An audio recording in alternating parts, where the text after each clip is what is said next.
Morning, everyone. Am I audible to everybody? Morning, morning. Right. Thank you all for coming up so early in the morning today.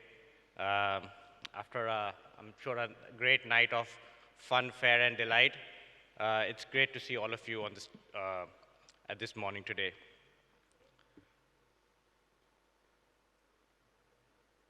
You'll all agree that the sessions that we had yesterday left us all with a sense of optimism.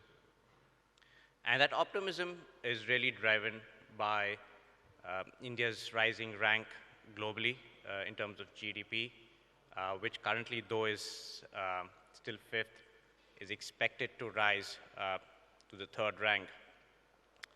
And this rise in rank, though, is still far behind that of US and China.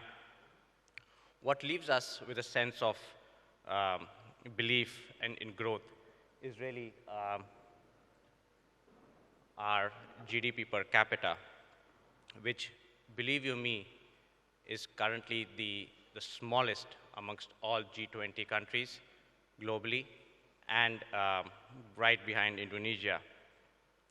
And this is expected to grow 4 times in the next 17 years to $10,000, thereafter compounding to 15,000 in the next 6 years. That is expected to put us right in between, right in between developed economies. A lot of this change is really due to the ballooning Indian middle class.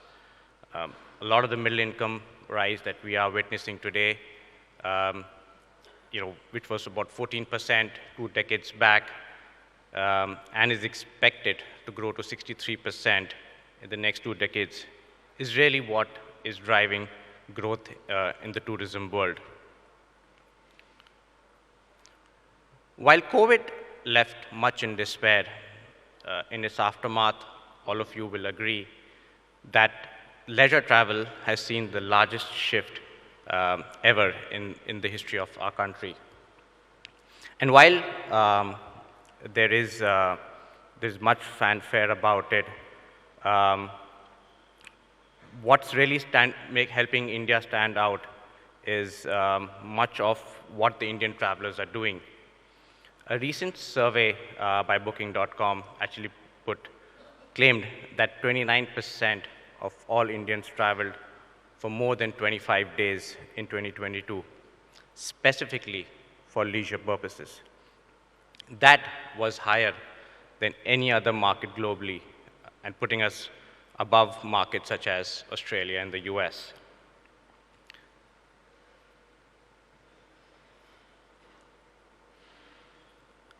The report further went on to claim that in just 7 years, tourism spend is predicted to grow threefold. And while a lot of us talk about established segments such as the big fat Indian weddings, there is another cohort of niche segments within the leisure space, which are often not spoken of and missed out.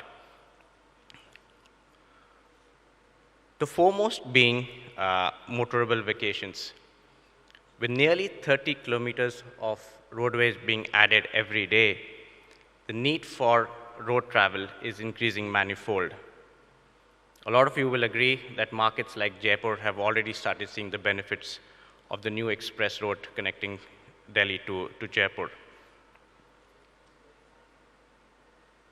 The most watched segment, though, is religious tourism. While it seems to be getting a lot of press, and rightly so, the segment is projected to grow 16% year on year, faster than any other demand segment in the country today. In the years to come, we anticipate religious tourism to take center stage. And rightly so, markets like Varanasi, and here is a stat that will surprise you all. In 2022, witnessed 8.2 crores of visitors. In Goa, where we are all sitting today, witnessed only 80 lakhs 1/10 of it. So that's the size of religious tourism that we are witnessing in our religious locations.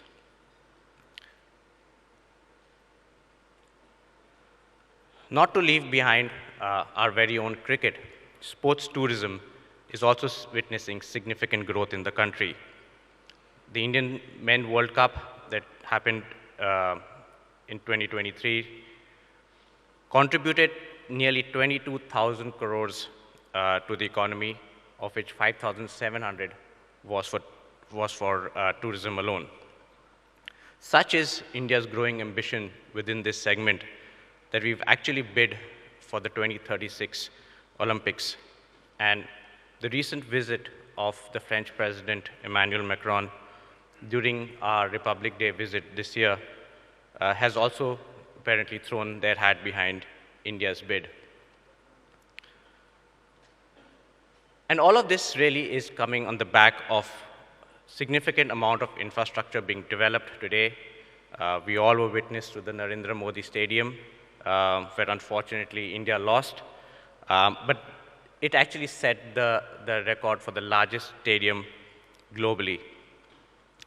And with that, there are multiple sporting events that are planned, be it the 2029 World Athletics, the Youth Olympics, and actually the list goes on. Growth in competitive sports is also leading to growth in a host of outdoor activities, one of them being adventure tourism. Blessed with stunning locations, a lot of our adventure sports are ranked amongst the best globally. In fact, adventure tourism is likely to rise 7 times from $300 million today to about $2 billion. In keeping with that, the government also implemented a strategy note, which has clearly laid out objectives to bring in 20 million international tourists and about 80 million domestic tourists by 2047.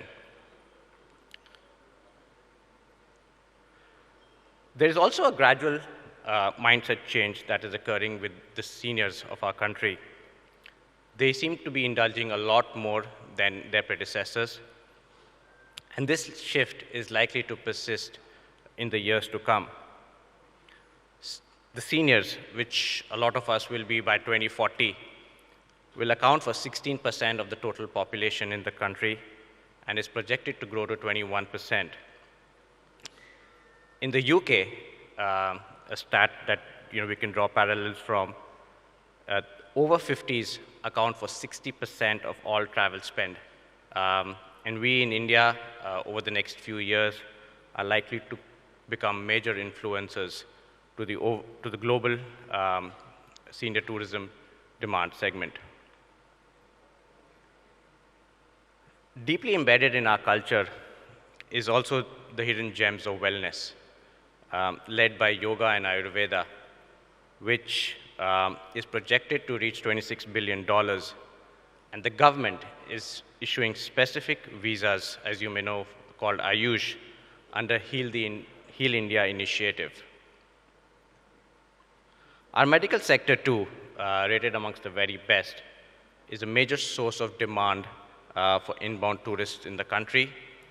This is expected to grow 13% year on year, poised to hit over $14 billion by 2029.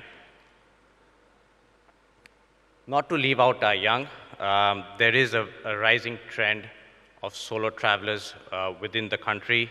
A quick search on Google Trend data threw out that there was a 200% rise in solo travelers between April 2020 and April 2023, which really is setting, which is really set to grow significantly in the years to come. The evolution of such niche segments is really what is causing, growing concept of smaller trips. Though smaller, the number is a multiplier which all of us need to be aware of. The concept of less is more is growing significantly. You all will agree that post the pandemic, leaving out Wednesday, Tuesdays and Thursdays have become part of long weekends. In summary, post the pandemic, with India's global stature rising, with it likely to become the third largest economy, our GDP per capita projected to grow 4 times, and able support being provided by our rising infrastructure. There is a significant change that is occurring in the behavioral aspects of travelers who are increasing their indulgence within the tourism segment and setting a new stage for travel trends that a lot of us are not fully aware of. With technology becoming a strong enabler in the years to come, it is actually set to catapult India's domestic tourism to 15 billion by 2047, making it amongst the largest tourism markets globally. Thank you.